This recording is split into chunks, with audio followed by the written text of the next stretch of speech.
Davam edirik energetik mübadilənin üçüncü mərhələsi oksigenli mərhələ. Oksigenli mərhələnin də burada reaksiyasını verib ki, biz bilirik ki, qlikoliz mərhələsində əmələ gələn süd turşusu, 2 mol süd turşusu özünə 6 mol oksigen atomu birləşdirərək 36 molekul ADF əmələ gətirir, 36 mol H3PO4 və bu zaman 6 mol karbon qazı, 36 mol ADF, o 42 molekul su əmələ gəlir.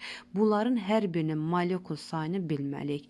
Yəni bizdən soruşula bilər. Oksigenli mərhələdə neçə molekul su yarandı? 42 molekul. Oksigenli mərhələdə neçə molekul ATF yarandı? 36 mol. Və yaxud da oksigensiz mərhələdə neçə mol ATF yarandı? 2 mol ATF yarandı. Oksigensiz mərhələdə neçə mol su yarandı? 2 mol su yarandı. Bunları mütləq şəkildə əzbər bilməliyik. Və bu zaman oksigenli mərhələ zamanı 2600 kilojul enerji ayrılır. Və bu 2600 kilojul enerjinin 1440 kilojolu ATF şəklində toplanılır. 1160 kilojolu isə istilik şəklində ətrafa yayılır.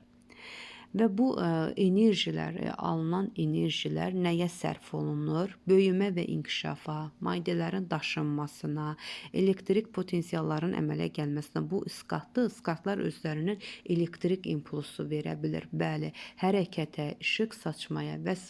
digər proseslərə nə idi? Sərf olunur. Bayaq da burada dedik ki, böyüməyə, hərəkətə, biosintezə, aktiv daşınmaya, sinir oyanmalarına, əzələ hüceyrələrin yığılmasına sərf olunur. Bu sxemi əzbər bilməliyik. İndi burada ümumi məlumat verək. Bilirik ki, üzüm maddələr fermentlərin təsiri ilə nə edir? Parçalanır və bu zaman enerji əmələ gəlir və bu enerji hüceyrə tənəffüsü adlanır. Canlılarda tənəffüs oksigensiz və oksigenli olur. Yəni tənəffüs canlılarda iki cür olur. Oksigensiz tənəffüs anaerobdir, oksigenli tənəffüs isə aerob tənəffüs adlanır canlılarda. Qidanın tərkibində olan üzüm maddələrdə parçalanır. Neyinir? Oksigendən istifadə edərək parçalanırsa, bu oksigenli adlanır. Oksigendən istifadə etmirsə, oksigensiz tənəffüsdür. Oksigensiz tənəffüs zamanı, yəni bu zaman nə baş verir? Glukoza süd turşusuna, ATF və suya parçalanır. Bunu dedik, ikinci mərhələ olan glikoliz mərhələsidir. Lakin qidalı maddələrin tərkibində oksigenin və fermentlərin iştirakı ilə süd turşusu oksigendən istifadə edərək əmələ gətirir. ATF molekulu su və karbon qazı əmələ gəlir ki, və bu zamanda nə əmələ ayrılır? Enerji ayrılır. Karbon qazı təbii ki, atmosferə xaric olunur. Su isə nədir? Hüceyrənin sərf olunur. Enerji isə enerjinin müəyyən bir hissəsi, məsəl üçün 2600 kilojol enerjinin 1160 kilojol istilik şəklində yayılır və 1440 kilojolu ATF enerjisi şəklində toplanmış olur. Bu hüceyrə tənəffüsü idi. Biz dedik ki, maddələr mübadiləsi, energetik mübadilənin 3 mərhələsi var. Hazırlıq mərhələsi, glikoliz mərhələsi və oksigenli mərhələ. Öncə gəlin oksigenli mərhələ haqqında danışaq. Oksigensizi dedik. Oksigenli mərhələ, yenə təkrar deyirəm ki, oksigenli mərhələnin olması üçün zədələnməmiş mitoxondri membranı olmalıdır. Çoxlu fermentlər olmalıdır. Oksidləşdiricilər olmalıdır. Su molekulu olmalıdır və elektron daşıyıcıları olmalıdır. Yadınızda qalsın, bəzən o suallarda olur ki, prokaryot orqanizmlərdə bəs oksigenli mərhələ baş vermirmi? Çünki onlarda deyirik ki, mitoxondri yoxdur. Yox, əksinə baş verir. Bəs bu mitoxondridə yoxdursa, membran funksiyasına prokaryotlarda nə yerinə yetirir? Biz bilirik ki, plazmatik membranın daxilə çökməsi nəticəsində mezosomlar əmələ gəlir. Həmin bu mezosomlarda nə baş verir? Oksigenli mərhələ baş verir. Yəni, həm prokaryotlarda, həm eukaryotlarda oksigenli mərhələ baş verir.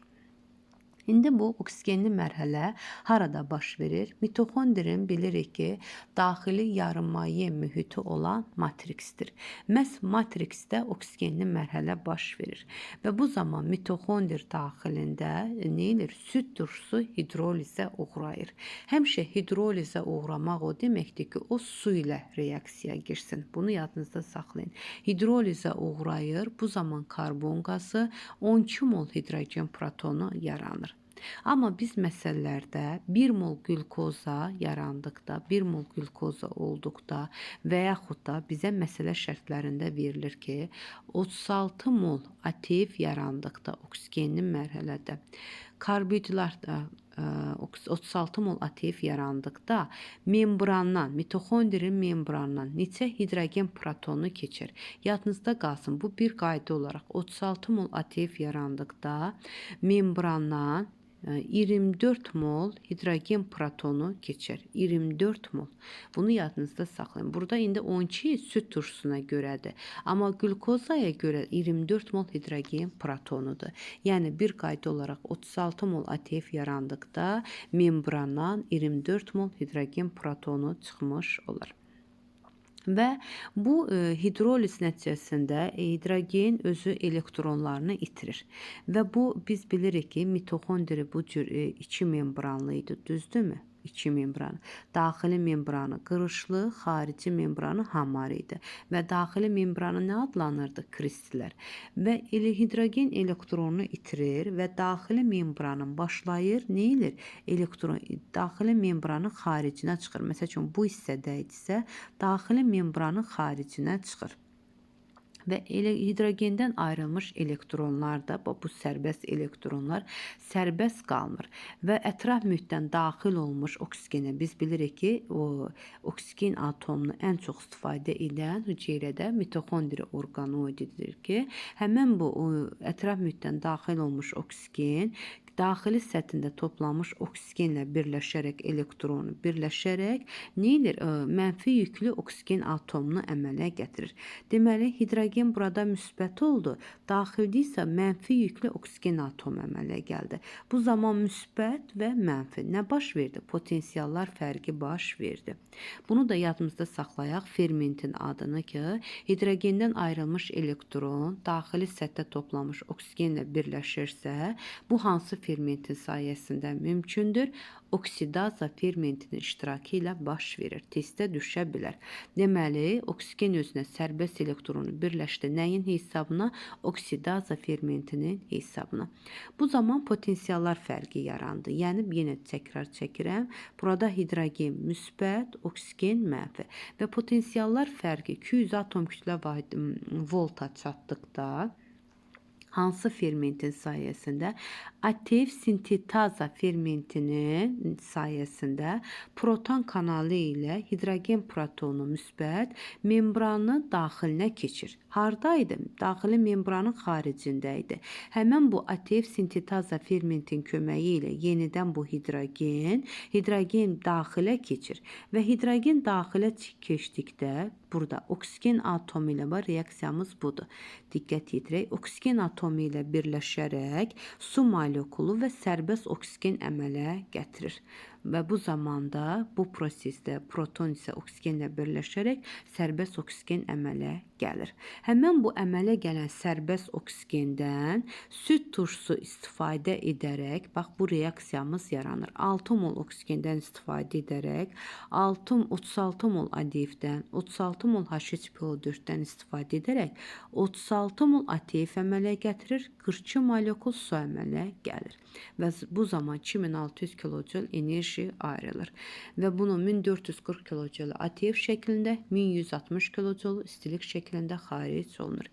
Yenə təkrar bu hissəni deyirəm ki, membranı mitoxondri 2 membranlı idi. Bu membranın süd turşusu hidrolizi nəticəsində daxilində nə edir? Hidrogen protonunu əmələ gətirir. Həmin bu hidrogen protonu özündən elektronlarını verərək, həyəcanlanaraq daxili membranın xaricinə çıxır. Yəni, xaricdə hidrogen plüsü olur. Düzdürmü? Daxilinə çıxır. Və bu orada qalır elektronu. Bəs bu elektron özü ətraf mühitdən olan oksidaza fermentinin iştirakı ilə oksigeni özünə birləşdirir və mənfi yüklü oksigen atomu əmələ gətirir. Deməli, müsbət buradadır, mənfi buradadır. İndi bunu görməyin, poza bilmədim. İndi pozsam hamısı pozulur, ona görə pozmuram. Deməli, membranın xaricində hidrogen müsbət iyonu var. Membranın daxilində oksigen mənfi iyonu var. Və bunlar potensiallar fərqi 200 atom vaidinə volta bərabər olur. Bu nəyin sayəsində olur? ATF sintetaza fermentinin nəticəsində. Və bu zaman indi təzədən ATF sintetaza fermentinin nəticəsində həmin bu membran kanalı açılır, proton kanalı açılır. Bu hidrogen müsbət olan yenidən membranın daxilinə keçir. Yenidən membranın daxilinə keçdikdə bu zaman nə edir? Su molekulu əmələ gətirir və oksigen atomu ilə birləşərək 2 molekul su və 2 molekul da oksigen əmələ gətirir. Bax, bu reaksiyalarımıza baxaq. Bu zaman bu hidrogen hara keçdi? Membranın xaricinə. Bu membran daxilində oldu oksigen və bu reaksiya isə yenidən harda baş verdi? Membranın daxilində. ATF sintetaza fermentinin nəticəsində. Və enerji mübadiləsinin yekun tənliyini bizdən soruşulsa, 2800 kilojul enerji ayrılır. Biz bunu hardan tapdıq? Bunun 200 kilojulu biz bilirdik ki, glikoliz mərhələsində, yəni ikinci mərhələdə, 2600 kilojulu isə oksigenli mərhələdə əmələ gəlir. Və bu 38 mol ATF-in 2 molu oksigensiz glikoliz mərhələsində, 36 mol isə oksigenli mərhələdə əmələ gəlmiş olur. Bu reaksiyaların hər birini əzbər bilməliyik. Bu qrafikdə oksigensiz tənəffüs, oksigenli tənəffüs, tam parçalanma, yəni oksigensiz tənəffüs dedikdə glikolizi soruşur. Glikolizi 1 mol glikoza 1 mol süd turşusu, 2 mol süd turşusuna parçalanır.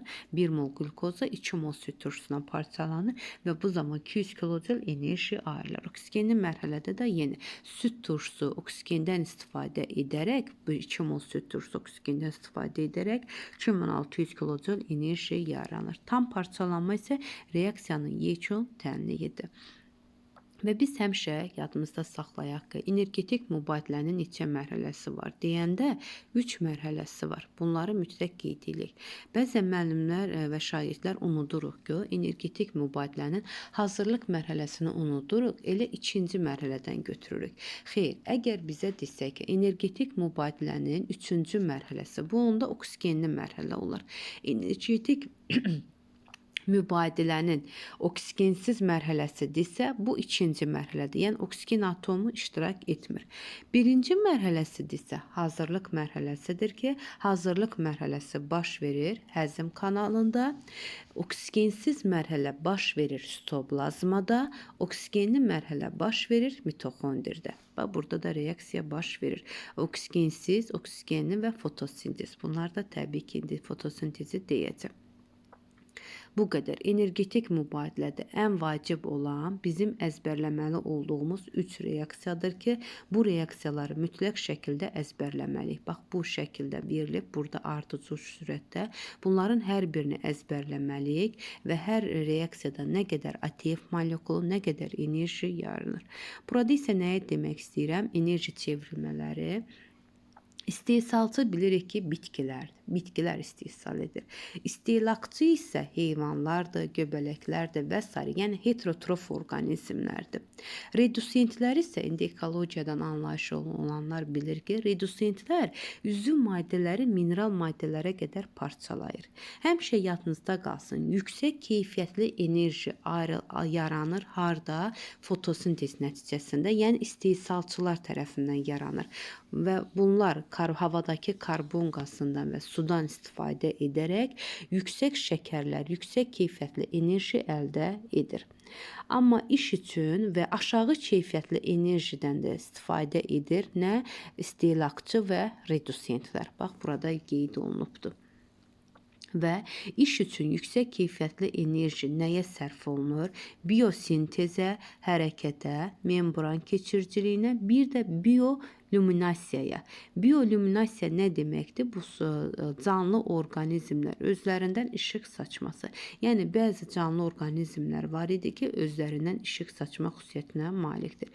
Və bu dərsimizin əvvəlində də verilib ki, hər hansı bir balıq növüdür. Balığın adı yadımda deyil. Həmin bu balıq özündə işıq saçma xüsusiyyəti var ki, bəzi həşəratlarda da var bu işıq saçma və bu adlanır canlı orqanizmlərdə işıq saçması bioluminasiya adlanır. Bu qədər. Maddələr mübadiləsi.